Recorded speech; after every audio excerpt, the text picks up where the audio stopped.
members resolve as follows. 1, to strongly and unequivocally condemn terrorism and banditry in any part of Nigeria, particularly in Southeast.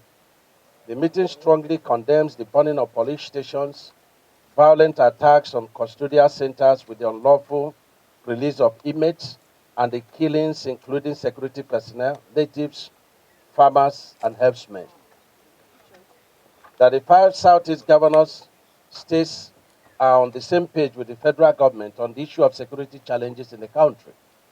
To this end, the meeting makes it absolutely clear that Southeast will stand resolutely with the federal government to fight terrorists and bandits to a standstill. We applaud the initiative of Southeast Security Summit, and to make it a statutory summit that we convene every quarter while it's hosting shall rotate among the 5 Southeast states.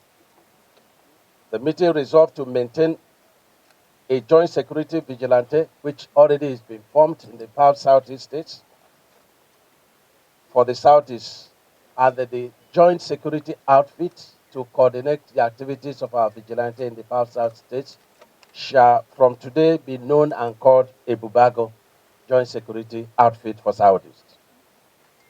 The meeting condemns very highly the killings in all Southeast in the recent time, and asks the federal government and security agencies to bring justice to the victims by way of bringing all the murderers to face the law. The meeting